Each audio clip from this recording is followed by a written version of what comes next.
There's something about an English horse auction in early autumn that makes old bones ache. The air inside the Newmarket exchange was thick with anticipation and the faintest whiff of hay, mixed with pipe smoke and last night's rain. Under the chandeliers, men and women huddled in smart jackets, catalogues in hand, whispering about pedigrees, bloodlines, scandals, and fortunes won or lost with the drop of a gavel. Sir Edward Hawthorne lingered on the edges of this pageantry, leaning heavily on his cane. His coat, though once tailored on Savile Row, now bore the scars of moths and a few poorly sewn patches. His eyes, pale blue and clouded with age, flickered with the ghosts of a different era. Every so often, he touched the inside pocket of his vest, feeling the brittle paper of his last £200, a pitiful fortune compared to what the Hawthornes once held. He should have been embarrassed to be there, but shame had long ago exhausted him. Lot 48. The auctioneer's booming voice scattered the murmurs. Age gelding, Chester, once of royal lineage, no confirmed papers. Scar on the left foreleg, reported calm temperament. Opening bid, £50. They led Chester out. The old horse was thin as a promise, with a patchy coat and a swayback that made him seem ancient even by equine standards. Mud clung to his fetlocks, and one ear had a nick in it, perhaps from a long-forgotten battle with another stallion. His eyes held a light that seemed out of place. A low ripple of laughter swept through the crowd. Who let that museum piece in here? Good for fertilizer, maybe. Richard Ashbury, standing only feet away in a crisp navy jacket, flashed a wolfish grin. Edward, you looking to start a glue business on the estate? Edward ignored him, but inside, something twisted. Bidding was slow at first, 50, 55, 60. Richard's voice cut through, 65. He glanced sideways, baiting Edward. The others chuckled, delighted by the sport. Edward stared at Chester, then at the auctioneer. In that moment, the horse lifted his head and locked eyes with him. The world seemed to contract, the jeering voices fading into a strange hush. The memory hit hard. Eleanor, his late wife, standing beside him in the old stables, laughing as a young Edward tried to coax a stubborn foal with a sugar cube. And the estate as it had been, alive, vibrant, filled with warmth and laughter. Edward's hand trembled. £100. There was a beat of stunned silence. Richard scoffed. 120. Edward swallowed. The crowd was watching, some amused, some pitying. Sir Edward, the auctioneer hesitated. £200, Edward said, louder now, hard hammering. The gavel slammed down. Sold, to Sir Edward Hawthorne, for £200. The laughter grew. A couple of young men near the exit applauded mockingly. Edward straightened his back, walking toward the holding pen, his pride battered but not broken. Richard blocked his path. Last of the Hawthornes, Richard sneered, buying up old nags with money that should be keeping your roof from leaking. That's loyalty, I suppose. Either that or madness. Edward brushed past, refusing to give him the satisfaction of a reply. He collected Chester's lead from the groom, a sullen young woman who looked at him with a kind of weary sympathy. Take care, she said quietly. He bites if you startle him, but he's seen worse than this place. Chester stood as Edward approached, then gave a soft snort, almost as if in greeting. On the drive home, the wind rattled the old estate van, and rain lashed the windows. Edward watched Chester in the rearview mirror, expecting the horse to panic at every jolt.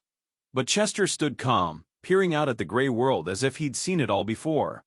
At Hawthorne Estate, the gates creaked open. The house was a grand shadow of its former self, stone-cracked, chimneys leaning, wild roses choking the windows. Edward led Chester through the mud toward the stable, heart heavy with memories. Inside, the stable was half collapsed, the air sharp with old straw and mildew. Edward patted Chester's neck, his voice soft. It's not much. But it's home, or what's left of it. Chester moved with surprising purpose, inspecting every corner. He paused at an old bridle rack and pawed the earth, sending up a small cloud of dust.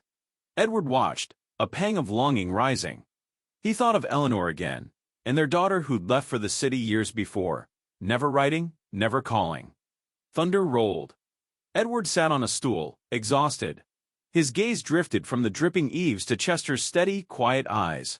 Richard's taunts echoed in his head. And the laughter from the auction. And the hollow silence of a house grown too large for one man's memories. He closed his eyes. For a moment, he felt Chester nuzzle his shoulder, warm breath cutting through the cold.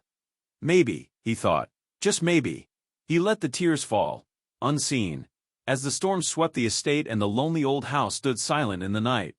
Dawn broke over Hawthorne Estate with a feeble light, barely strong enough to burn off the mist clinging to the tangled gardens and crumbling stone walls. Sir Edward Hawthorne awoke in a cold room, the faded wallpaper peeling in great strips.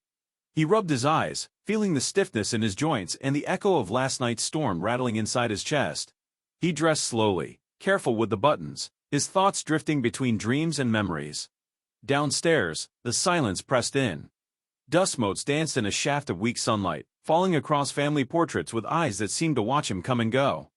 He passed the empty dining room, set for a meal no one would ever share, and headed out to the stables, his boots scuffing along the warped floorboards. Chester was already awake, standing in the far corner of his stall, head raised, ears pricked. There was a new alertness about him, something determined. Edward carried in a bucket of oats and a handful of carrots, setting them down gently. Chester sniffed, then crunched down on a carrot with sharp, deliberate movements. Edward watched, unable to shake the feeling that this animal was studying him just as closely.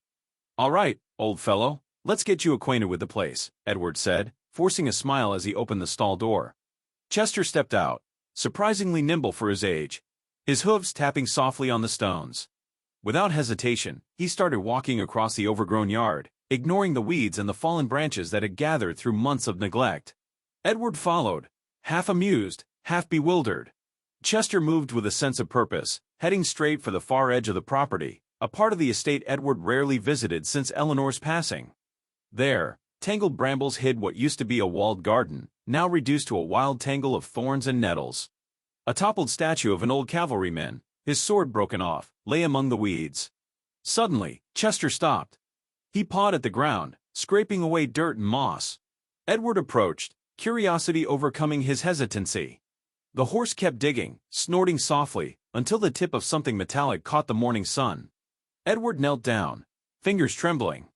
He brushed aside the soil and lifted a small badge from the earth, a weathered insignia, blue enamel cracked, but the words still legible, Royal Horse Guards, 1899. His breath caught in his throat.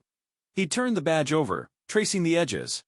For a moment, he saw his father's face, a stern man in a military coat, medals gleaming on his chest, standing tall before leaving for South Africa. The Boer War. Edward was just a boy, watching the carriages roll out under Union Jacks and church bells. He closed his fist around the badge. "Is this what you wanted me to find, Chester?" he whispered.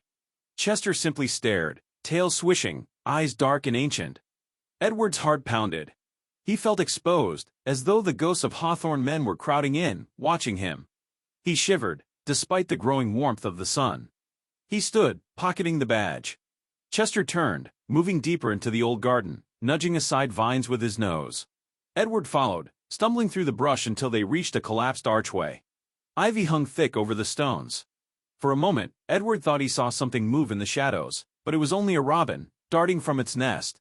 He looked back at Chester, who was pawing at another patch of earth. "Good Lord, you're clever, aren't you?" But a chill ran through him. How could a horse possibly know? He tried to laugh it off, but the sound died in his throat. As he led Chester back to the stable, Edward couldn't help but glance over his shoulder, half expecting to see his father's ghost trailing after them. Each step echoed with memories, riding lessons in the paddock, Eleanor's voice drifting on the summer wind, the sound of their daughter's laughter on the swing that now hung askew, tangled in brambles. Back at the stable, Edward brushed Chester's coat, working through the tangles and dirt. The horse stood patiently, eyes closed. In that moment, Edward realized he was trembling, not just from the chill, but from the weight of something bigger than himself. He looked at the badge again, turning it over and over in his hand. The crest was unmistakable. The Royal Horse Guards. The year, 1899. His mind raced. The stories his father had told him, late at night, after the fire had burned low, stories of men who vanished in South Africa, of fortunes lost, of a secret never spoken. A knock at the door broke his reverie. Edward started, almost dropping the badge. He opened the stable door to find Mrs. Redding, the housekeeper, holding a stack of envelopes and the morning paper. "Post came, sir," she said, her voice wary. Edward took the letters, sorting through bills and advertisements. Among them was a crisp envelope, sealed with the crest of King's College. His heart skipped. He broke the seal. Inside was a note from Lady Margaret Ellsworth, the renowned historian. She'd written, "Sir Edward, I received your inquiry. I would be delighted to examine the artifact. There may be more to your family's past than you realize. I will call on you tomorrow at noon." Edward read the note twice, then folded it carefully and slipped it into his pocket with the badge. He glanced at Chester, who had begun to doze in a patch of sunlight, and allowed himself the briefest glimmer of hope. Maybe the past wasn't finished with him yet. Maybe this battered old horse had arrived for a reason. And for the first time in a very long while, Sir Edward Hawthorne felt the faint stirrings of possibility in the morning air. The morning after Chester's discovery, Hawthorne Estate was cloaked in a restless hush. The old clock in the hallway ticked slow and steady, marking time like a drumbeat for ghosts. Sir Edward stood at the parlor window, his cup of tea untouched, the badge from yesterday gleaming in the weak sunlight on the table beside him. He barely slept, his thoughts tangling and untangling through the night, revisiting images of his father, Eleanor, the war, and that strange look in Chester's eyes. At precisely noon, the bell clanged through the house. Sir Edward started, brushing dust from his coat before moving to answer the door. On the front step stood Lady Margaret Ellsworth, wrapped in a deep green overcoat, her gray hair pulled back in a no-nonsense bun. She looked every bit the scholar, sharp-eyed and curious, but there was warmth in her smile.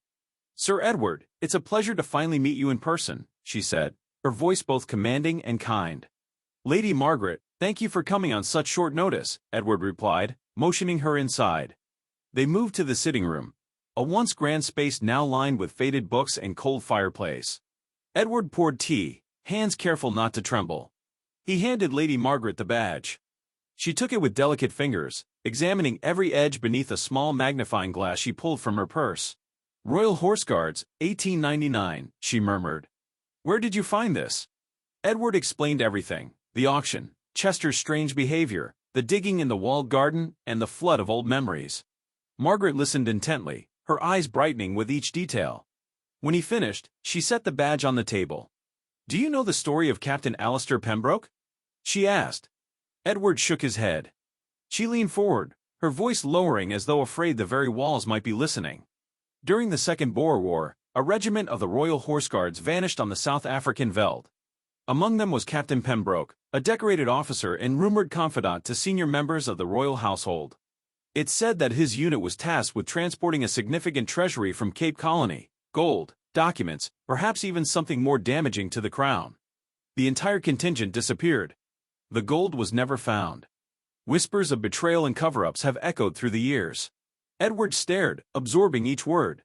Margaret continued. "Some believe Pembroke hid the gold to keep it from falling into the wrong hands. Others say he was murdered by fellow officers to protect a greater secret. Either way, the Royal Horse Guards badge links your family's land to that disappearance. You say your father was in the cavalry?" "He spoke of the war," Edward said, voice distant. "But never about South Africa. There were nights he'd sit in the dark, staring at nothing, and refuse to speak for hours. I thought it was just the weight of command." Margaret nodded. Trauma, secrets, or both. But why now, after all these years, would this come up? And why would a horse, of all creatures, lead you to it? Edward couldn't answer. He glanced out the window at the fields, wild and shimmering under the afternoon sun. In the distance, Chester stood motionless at the paddock fence, tail swishing gently, head high as if standing guard. A silence settled, interrupted only by the distant caw of a rook. Margaret took a long sip of tea. "There's something else," she said finally. "I've researched this legend for decades, but no one ever mentioned Hawthorne Estate. However, records from the time show a cavalry camp established on these lands, just before Pembroke's unit vanished. If there's anything left from those days, it's probably buried deep, both in the ground and in memory." Edward felt a strange hope flicker inside him. "Do you think Chester could lead us to more?" Margaret smiled. "Animals can remember more than we give them credit for. There are stories of carrier pigeons returning to places they'd never seen, of dogs finding their masters across oceans. Maybe this old gelding is the last living witness to whatever happened here." The grandfather clock chimed, loud and out of place. Edward rose, moved by a restless energy he hadn't felt in years. He and Margaret walked out to the yard, boots crunching on gravel. The sky had cleared, and the world felt poised on the edge of some discovery. Chester greeted them with a low whicker. Margaret, surprisingly unafraid, reached up and stroked the horse's muzzle. "He's got the look of a warhorse," she said quietly. "Or maybe just a survivor." They walked together along the fence line, searching for more clues, an old shoe, a rusted bridle, another badge. Edward's heart beat fast with anticipation.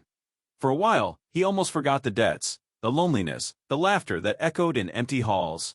There was only the adventure, the possibility that Chester held the key to a century-old mystery. Before Margaret departed, she pressed his hand gently.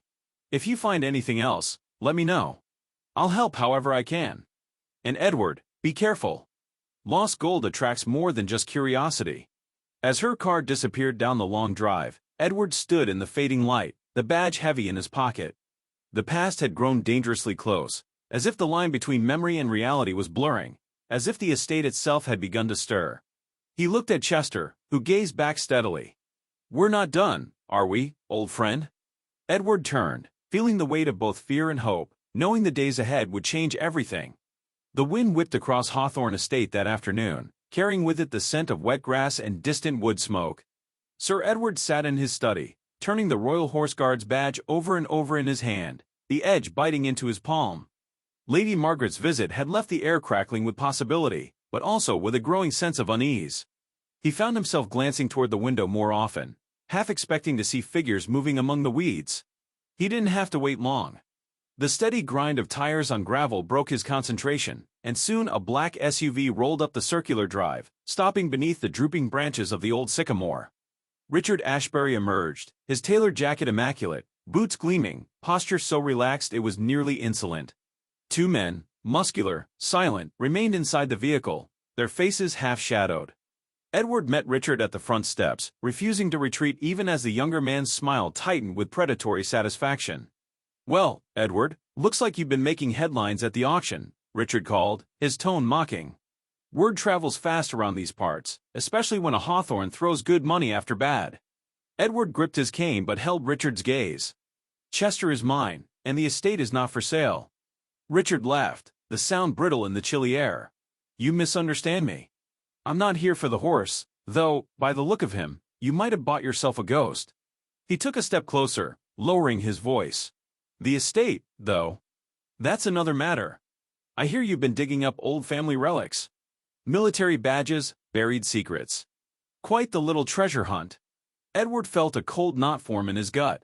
How could Richard know? He tried to play it cool, but Richard's eyes narrowed, missing nothing. "You see, Ed, I keep up with history. And I keep up with debts. Your land's worth more than you realize, especially to anyone interested in what might be hidden beneath it." Edward straightened, anger sparking in his chest. "If you're here to threaten me..." Richard cut him off with a wave. "Threaten? No, just a friendly warning. Some things are best left buried. I'd hate for you to find yourself in over your head, chasing stories and gold. Bad things happen when people get greedy." The memory of his father's haunted face flashed in Edward's mind. The shadows of the past, now mirrored in the man standing before him, made his hands tremble. Richard's gaze shifted past him, toward the stables, where Chester's silhouette appeared in the doorway, ears twitching.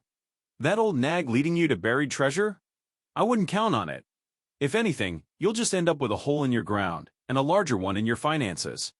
The taunt stung, but Edward stood his ground. "My estate is my home. And Chester's more loyal than most men I've met." Richard smiled thinly. "Home, sure. But for how much longer?" He paused, his tone dropping, conspiratorial. "You've heard the stories, haven't you? About the missing gold, the lost regiment? About how Pembroke's men were never found?" His voice turned almost gentle.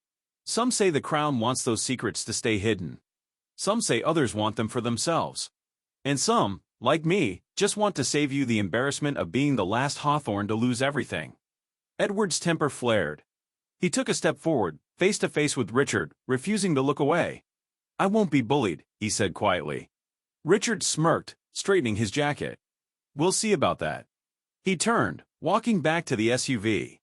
The two men inside glanced at Edward, their eyes cold, then the car sped away, leaving only the echo of tires and Richard's laughter lingering in the air. Edward felt the anger burning through him as he went back inside. He poured himself a glass of scotch, hands shaking. He stared at the badge on the desk. The room felt colder, the walls tighter. He knew Richard's warning was no idle threat. The man had a reputation. He was a predator, always circling, always waiting for weakness. He forced himself to focus. He had faced down worse than Ashbury in his life, bureaucrats, debt collectors, even the sneering indifference of London's old money. Still, there was a gnawing sense that Richard knew more than he should. The mention of the lost treasury, so casual, so pointed. It was as if Richard had been waiting for Edward to stumble upon these secrets. The next morning, Edward walked the estate, Chester trailing beside him. The old horse seemed more energetic, occasionally breaking into a trot, then pausing to sniff at hedgerows or paw at the ground. Edward tried to clear his mind, but Richard's words kept circling. Was it possible the man really did know about the legend of Pembroke's gold? Had he been digging himself? The estate felt different now, as if it too was holding its breath, waiting for something to surface. Edward paused by the collapsed wall where Chester had found the badge. He looked around. Every bush, every stone felt like it could be hiding a secret. He ran his hand along the rough brick, feeling for some clue, some answer. Behind him, Chester let out a soft snort. Edward turned, meeting the horse's calm, steady gaze. "We won't let him have this place," Edward whispered. "Not while I still stand." He ran his fingers over the badge once more. Its cool weight a reminder of duty and legacy. He wasn't just protecting land or crumbling stones. He was protecting the last thread of his family story. The sky darkened as a new storm rolled in from the north. Edward squared his shoulders and led Chester back to the stable, the wind at their backs, determination rising in his heart. For the first time in years, he felt something other than fear, something closer to resolve. Richard Ashbury had shown his hand, but Edward had the will of every Hawthorne before him. And, perhaps, the loyalty of a remarkable old horse who refused to give up the fight. The shadows were deepening, but Sir Edward Hawthorne was ready to meet them. The next morning, a new resolve clung to Sir Edward like the fog over the estate. He awoke before dawn, not from habit or restlessness, but from a growing sense of anticipation that made his heart beat faster than it had in years. The encounter with Richard Ashbury lingered in his mind, but beneath the anxiety was a stubborn spark, the urge to defend his family's legacy and uncover the truth, whatever it might cost. He dressed quickly, donning an old barber jacket and boots worn smooth at the soles. The kitchen was silent, save for the ticking clock and the soft click of the kettle. Edward brewed a pot of strong tea, poured a mug, and left it steaming on the table. He had no appetite, only purpose. The air outside was sharp, scented with dew and the memory of last night's rain. Chester greeted him at the stable door, already alert, as if he too sensed something different about this day. Edward saddled the old horse carefully, his hand surprisingly steady. Chester accepted the bit and bridle without fuss, lowering his head as if to say, "Let's go." Edward mounted with effort, feeling his knees protest, but Chester stood firm beneath him. For a moment, Edward gazed out over the tangled gardens and cracked drive, feeling the weight of the estate behind him. Then he gave a gentle nudge, and Chester started forward, their journey beginning in the quiet hush before sunrise. At first, Edward expected Chester to meander along the familiar hedgerows, maybe stopping at the paddock or the old apple tree. Instead, the horse moved with determination, following an invisible path through the wild grass toward the far corner of the estate, a section Edward had not visited in years, not since before Eleanor passed. The ground was uneven, littered with fallen branches and half-buried stones, but Chester navigated it with the sure-footedness of memory. They reached the edge of a dense stand of hawthorns, the branches tangled thick and impenetrable. Chester stopped, flicked his ears, and pawed at the earth. Edward hesitated, heart pounding, and then dismounted, pushing his way through the brambles. Chester waited, eyes following every movement. Beyond the thicket, the land dipped into a shallow hollow, ringed by ancient oaks and a scatter of broken stone, the remnants of an old encampment. Edward's breath caught. The area felt strange, almost sacred, the silence heavy as a shroud. Chester moved to his side, nudging him gently forward. Edward scanned the clearing. The grass was sparse here, as if the ground itself remembered being trampled by soldiers and horses a lifetime ago. He spotted the outline of an old fire pit, blackened stones half buried in moss. Near it, something glinted in the morning light, a fragment of metal, twisted with age. He knelt and brushed away the dirt, revealing a rusted military insignia, and, beside it, a length of rotted leather. The insignia bore the same crest as the badge Chester had unearthed days before. Edward's hand trembled as he picked it up. Then, nearby, he noticed the earth disturbed in a jagged line, as if something, or someone, had dug here long ago. Chester snorted and moved closer, pawing insistently at the ground just beside the largest oak. Edward knelt again, using his hands to clear away the leaf litter and soft dirt. His fingers hit something hard, a weathered bone. He flinched, heart hammering, and for a moment he couldn't move. A surge of dread washed over him. What else lay beneath this soil? He dug further, uncovering a set of old, broken buttons and a tangle of what might have once been a uniform. He found the remnants of a belt buckle, engraved with the initials A.P. Alistair Pembroke. Edward's breath left him in a rush. The legend was real.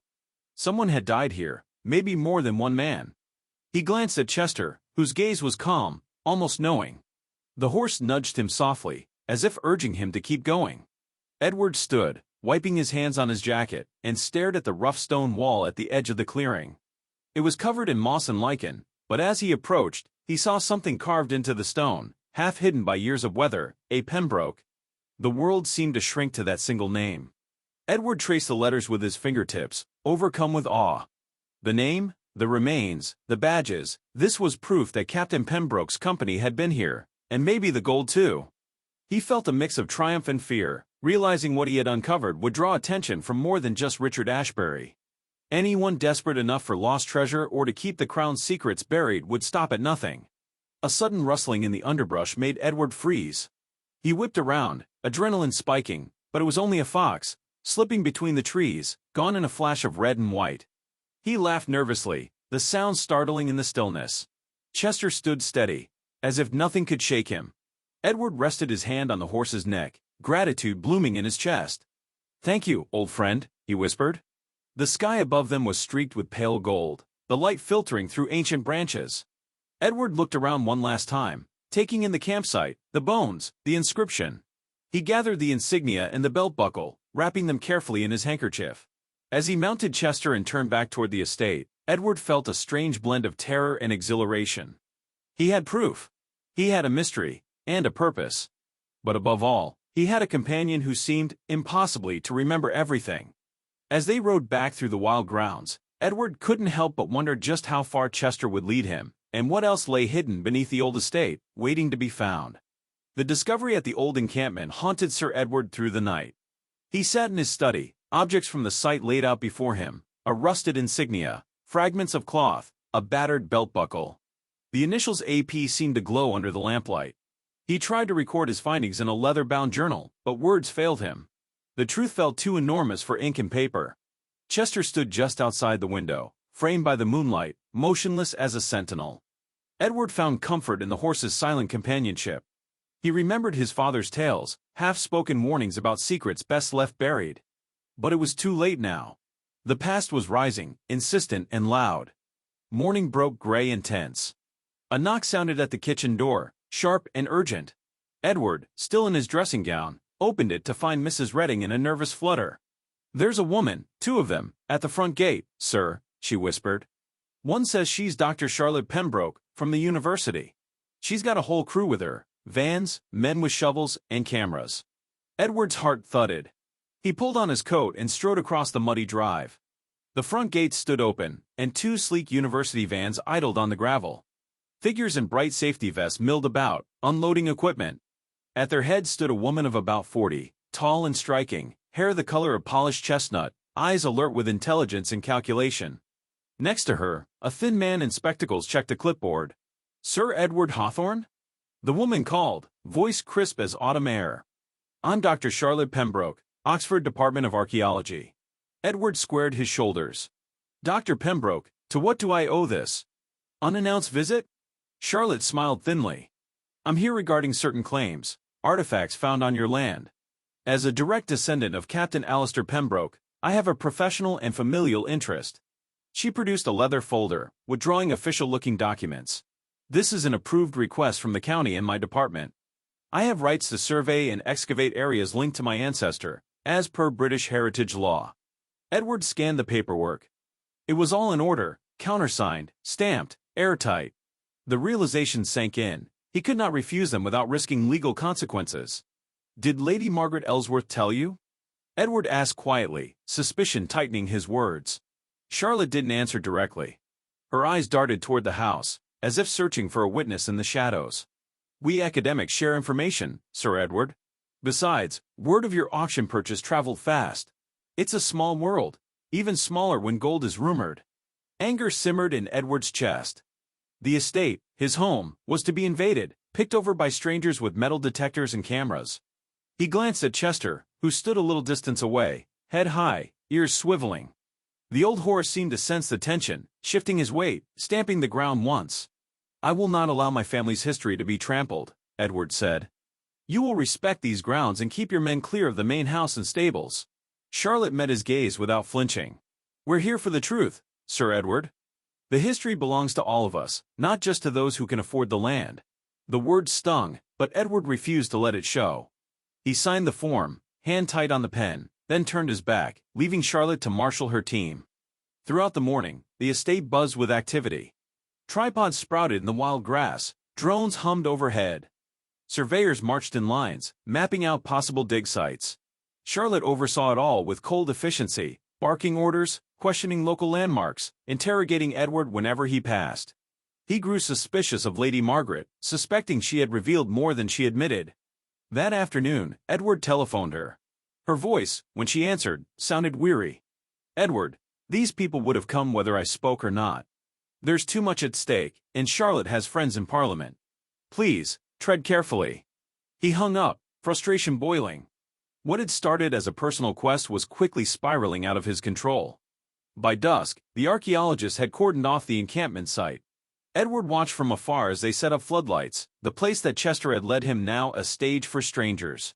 He felt exposed, powerless, as if the secrets of his family and the estate were being stolen in plain sight. Charlotte approached as darkness fell, her tone softer but guarded. "If we find anything, you'll have credit. But we must proceed. This history is bigger than any one person, or any one family." Edward nodded, exhausted. "You're right, Dr. Pembroke. But remember, sometimes the past demands more respect than science can offer." As she left, Edward wandered the estate, Chester trailing beside him. The old horse brushed his nose against Edward's shoulder, solid and real in the twilight. He looked to the sky, stars emerging one by one. He whispered, "Eleanor, what would you do?" A night breeze carried no answer, only the distant clatter of metal and voices. Edward gripped Chester's mane, desperate for strength. He promised himself, no matter what the outsiders found, the real truth of Hawthorne Estate would not be theirs to claim, not while he and Chester remained. The past was his to protect, and he would fight for it, whatever the cost. Night at Hawthorne Estate stretched long and uneasy. Sir Edward barely slept. From his window, he watched the harsh white glow of floodlights turning the old encampment into a stage for strangers. The hum of generators and distant clank of shovels reached his ears, breaking the familiar silence of the grounds. Chester grazed near the edge of the paddock, always glancing toward the commotion as if he too understood that something sacred was being disturbed. At sunrise, Edward was up, boots laced and heart pounding. He could not bear to watch the archaeologists paw through his family's past. Instead, he wandered the estate, Chester following close behind, their breaths ghosting in the cool morning air. The old horse moved restlessly, tail flicking, pausing at intervals to sniff the breeze, then pressing on, pulling Edward along by the thread of an old invisible memory. The estate's wild north field was a tangle of brambles, nettles, and ruined stone walls, a place that had long resisted both time and the gardener's efforts. Chester moved purposefully now, not stopping until he reached a moss-covered slab half buried in earth. He snorted, then began pawing at the ground. Edward crouched beside him, hands trembling. The soil here was soft, recently turned, but deeper down it gave way to something hard, iron, by the feel of it. He fetched a spade from the shed and dug, Chester watching, nostrils flaring with each shovelful. Within an hour, Edward hit metal.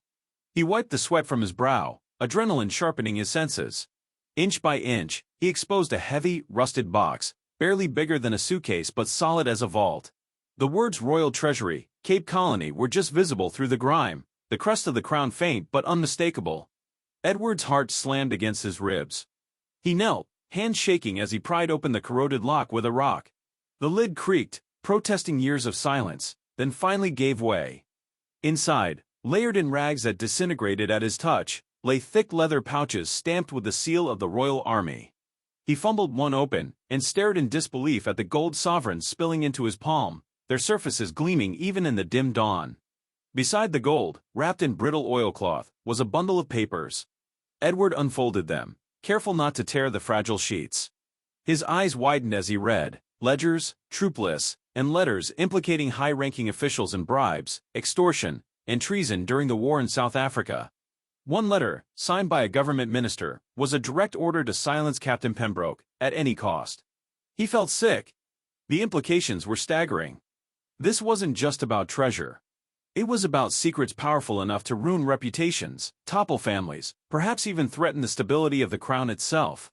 He stared down at the box. The fortune inside could save Hawthorne Estate 100 times over, but if word got out, it would also bring every kind of vulture to his door. The wrong people already knew too much. He shivered, the morning sun failing to warm him. Suddenly, a twig snapped nearby. Edward jerked his head up. Chester snorted, stepping between him and the thicket. A figure moved at the edge of the woods, one of Charlotte Pembroke's assistants, camera slung over his shoulder, watching with wide, hungry eyes.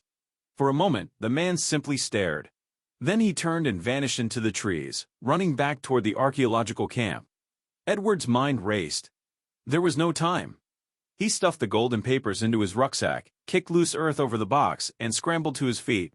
Chester nudged him, almost urging him to move faster. Together they slipped away, following a back path toward the stables. His hands shook as he stashed the rucksack in a feed bin and wiped the dirt from his clothes. The adrenaline would not leave him. Outside, the hum of activity was louder, voices, radios, and the distinct ring of metal striking stone as Charlotte's team dug near the encampment. He saw Lady Margaret arriving, deep in conversation with Dr. Charlotte Pembroke. He approached them, willing his voice to steady. "Making progress, Doctor?" Charlotte gave him a hard look. "Some. A few bones. Uniform buttons. But no sign of your so-called legend, yet." Margaret interjected, "There's more to history than treasure. Sometimes the greatest discoveries are the ones that never make headlines." Edward forced a smile. "You may be right." He turned away, nerves jangling. Every shadow seemed to hide an enemy. He hurried to Chester, scratching the horse's withers as if nothing was wrong. Inside, his mind raced with questions. Who could he trust? If the documents were real, what would happen if the press or Parliament discovered the truth? Would Hawthorne Estate become a battleground? Would he become a pariah? Or worse, a target? He knew only one thing for certain. He and Chester could not let the secrets of the Royal Horse Guards be buried or misused by those who sought only power. That evening, as the estate quieted and the archaeologists packed away their tools, Edward visited the stables one last time. He knelt beside Chester, burying his face in the horse's mane. "Thank you," he whispered. "You're the bravest soul I've known." Chester stood steady and silent, as if carrying the weight of not just his own memories, but those of all who had come before. Edward left the stable with a new sense of resolve. Whatever storms might come, gold, secrets, or blood, he would stand his ground. And with Chester by his side, he might just have a chance. The following morning dawned cold and uncertain. Sir Edward slept only in fits and starts, haunted by the weight of the rucksack hidden in the feed bin and the thunderous implications of what he had found. When he finally rose, he found the estate unusually quiet. The archaeological crew seemed to have retreated to their vans for breakfast, and the only sounds were the soft huff of Chester in his stall and the distant caw of crows. He had just begun his tea when the front phone rang, a shrill, old-fashioned bell that sliced through the quiet. Edward answered, his heart already uneasy. A clipped, unfamiliar voice spoke. "They know. They're coming." The line went dead. Edward's hand shook as he set the receiver down. He didn't need to ask who they were. His mind leaped to Richard Ashbury, to the camera-slung assistant who'd seen him in the North Field, to the ancient secrets now boiling to the surface. A car roared up the lane, gravel spitting. Edward rushed to the window. Two black SUVs, sleek, tinted, menacing, skidded to a halt before the manor. The doors opened and three men stepped out, faces hard, movements efficient. Richard Ashbury emerged last, adjusting his jacket, a wolfish smile on his face. Edward felt a sick dread flood his body. He grabbed the rucksack and bolted for the back door, whistling sharply for Chester. The old horse, sensing the urgency, came at once, eyes wide and ears pricked. In the chaos, Edward heard Richard's voice echo through the house. "Edward! You have something that doesn't belong to you. Let's not make this harder than it needs to be." Edward threw the rucksack over Chester's back and mounted without thinking. He nudged Chester into a trot, then a full gallop, hoofs pounding the muddy path behind the gardens. Bullets shattered a window near his head. He ducked low, the wind stinging his eyes. The estate's outer gate loomed ahead, chained and locked. Edward spurred Chester faster. The old horse, muscles straining, took the gate in a single desperate leap. Edward clung tight, heart slamming in his chest. They raced through the morning fog, cutting across open fields, weaving between hedgerows and stone fences. The SUVs followed, engines roaring, headlights slicing through the mist. Men leaned out the windows, shouting and waving weapons. Edward's mind reeled. He could barely breathe, could barely see, but Chester seemed to know exactly where to go, following trails invisible to any human. They crossed onto the narrow country lane that led north, toward Yorkshire. Toward the only person Edward knew might help, Colonel Henry Pembroke. The ride was agony. Chester, old but relentless, kept up a punishing pace, never faltering, never flagging. The landscape blurred, rolling hills, ancient woods, streams swollen with spring rain. At every crossroads, Edward expected an ambush. Twice, the SUVs tried to cut them off, but Chester darted through thickets and across stone bridges too narrow for cars. A bullet whistled past Edward's ear. He urged Chester on, whispering encouragement, promising they'd make it, they had to. Finally, as dusk crept over the moors, Chester slowed. They had reached the outskirts of a tiny Yorkshire hamlet. The last light of day revealed a squat stone cottage nestled against a hillside, smoke rising from the chimney. Edward recognized the place at once, the retreat of Colonel Henry Pembroke, the son of the long-lost captain, the last living heir of the secret. Edward slid off Chester, legs rubbery, vision swimming. He banged on the door with the last of his strength. For a moment, nothing. Then the door opened a crack and a tall man peered out, hair silver at the temples, eyes wary but sharp. "Who are you?" the man demanded. Edward gasped, "Sir Edward Hawthorne. Please, my name is in your father's journal. I have what you've been guarding all these years. They're coming." Henry's gaze flicked over Edward, then to Chester, then to the darkening lane beyond. He nodded once and opened the door wide. "Quickly, inside." Edward led Chester around to the back, tying him beneath the eaves, then staggered into the kitchen, breathless and shaking. Henry bolted the doors and drew the curtains. He moved with the quiet authority of a man who had survived both war and scandal. Edward fumbled with the rucksack, laying its contents on the kitchen table: gold sovereigns, the oilcloth-wrapped documents, the battered insignia. Henry stared, face hardening as he recognized each artifact. "You found it," he whispered. "After all this time?" Edward nodded. "Richard Ashbury is right behind me. He has men with guns. They'll do anything to get these secrets." Henry's eyes narrowed. "We're not running. My father died to protect this truth. We'll hold them off. There's a way out if we need it, an old smuggler's tunnel under the house." Chester whinnied outside, hooves stamping nervously. Edward peered through the curtains. SUV headlights flickered on the lane. Henry pressed a pistol into Edward's hand. "You may have to fight, Sir Edward. I won't let my father's sacrifice mean nothing." Edward gripped the weapon, every nerve alive with terror and resolve. For the first time in his life, he was ready to defend something more than just land or pride. The cottage fell into silence, broken only by the crackle of the fire and the distant revving of engines. Chester stood at the ready outside, nostrils flaring, as if remembering old battlefields. Edward took one last look at the gold and the documents.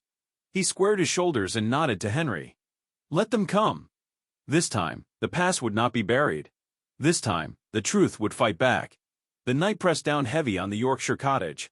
Inside, Sir Edward and Colonel Henry Pembroke moved quietly, each movement deliberate, every shadow another threat. The kitchen table, strewn with gold coins, faded military insignias, and brittle documents, seemed both a relic and a battlefield. Outside, Chester waited under the eaves, shifting from hoof to hoof, head raised as if listening for trouble. Edward's nerves were taut as wire. Henry double-checked the locks and then led Edward into a narrow hallway. At the far end, behind a cupboard, he revealed a trapdoor. "If it goes badly, we take the tunnel," Henry whispered. "It runs a quarter mile to the edge of the woods. Smugglers used it, then my father hid the entrance.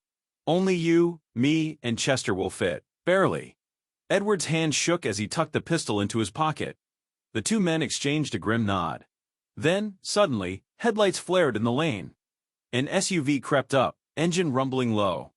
Another car followed, its doors swinging open before the tires stopped. The sharp beam of a flashlight swept across the cottage windows, slicing the dark. Richard Ashbury's voice rang out, harsh and triumphant. "Edward! Colonel Pembroke! You know why we're here. Don't make this difficult. You hand over what you found, and no one gets hurt. Edward flinched. For a heartbeat, he remembered Eleanor's laugh, the warmth of Hawthorne Estate, the way the world once seemed safe. Then the memory shattered. He squared his shoulders and stepped back into the kitchen, Henry at his side. A crash, glass shattered in the front room. Men in black surged through the door, weapons drawn, faces masked by scarves. Edward raised the pistol, palms sweating, but Henry stepped forward, voice thunderous.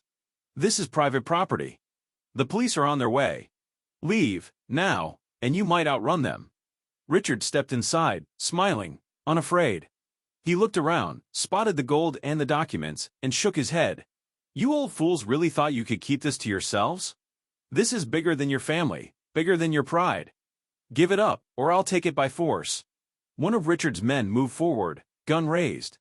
Edward fired instinctively, the pistol jerking in his grip. The bullet smashed a vase and drove the men back, giving Henry time to slam the kitchen door and barricade it with a chair. Henry barked, grabbing the rucksack and shoving it into Edward's arms. They darted down the hallway, yanking open the trap door.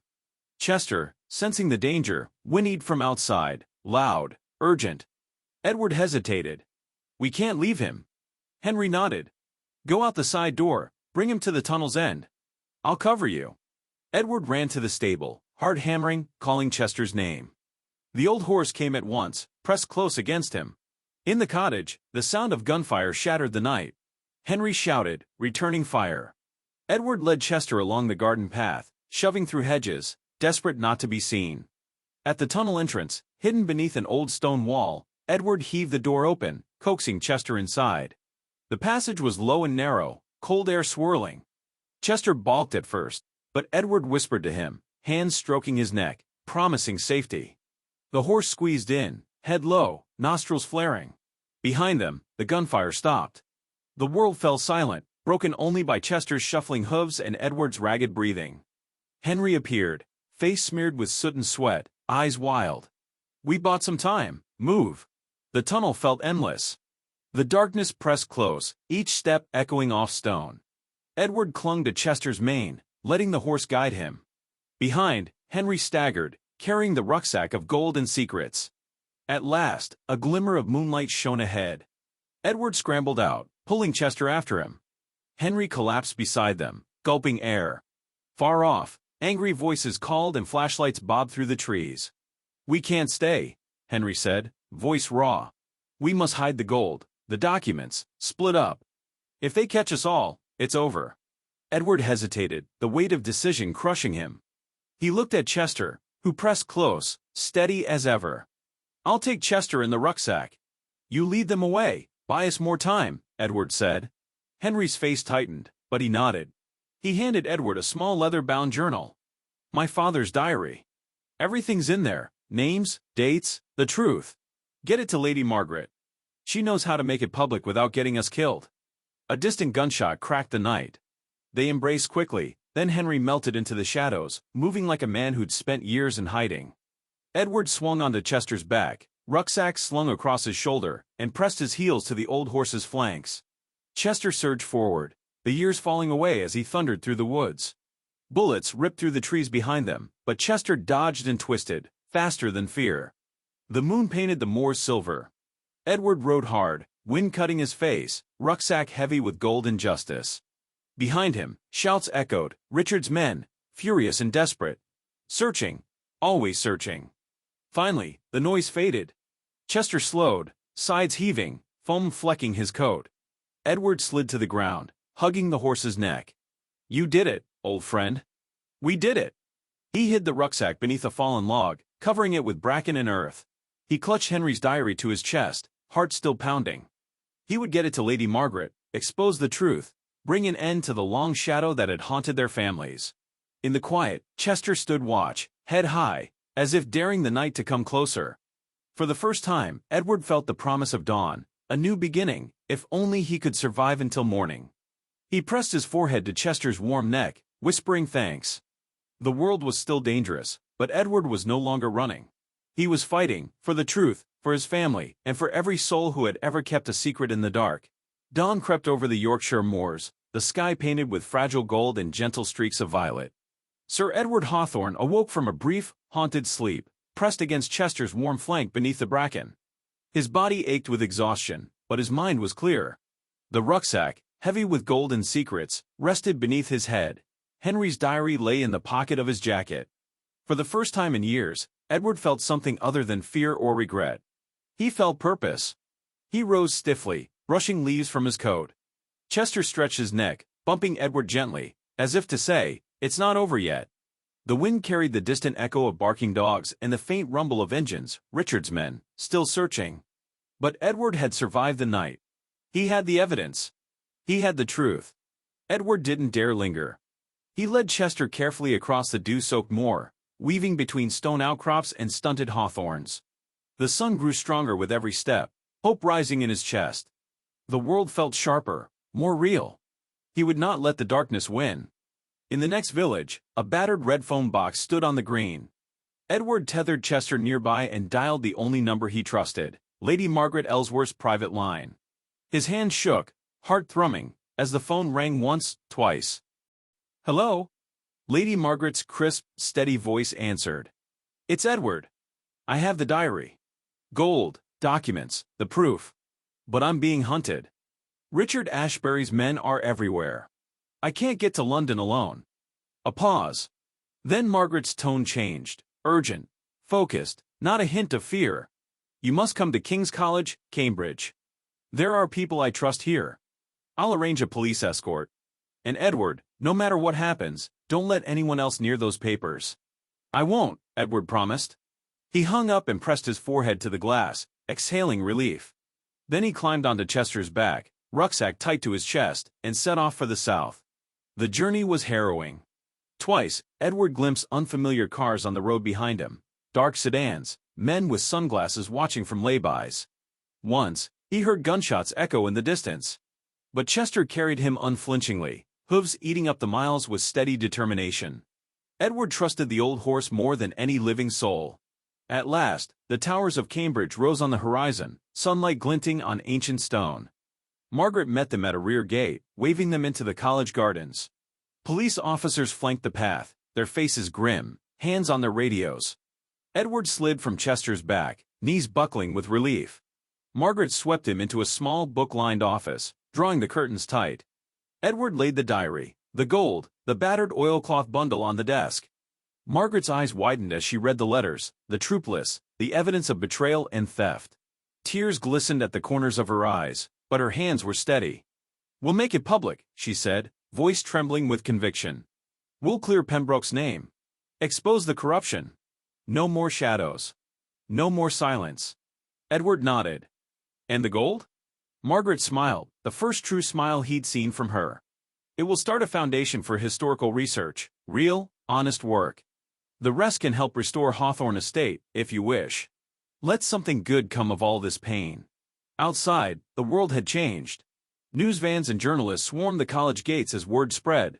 Pembroke's treasure found, scandal in the Crown's past, lost gold unveiled. Margaret handled the media with the poise of a statesman, delivering a clear message. This was about truth, not greed. About history, not scandal. Edward kept to the gardens, watching Chester graze beneath an ancient oak, sunlight dappling the horse's coat. The old gelding seemed utterly content, free at last from the weight of secrets.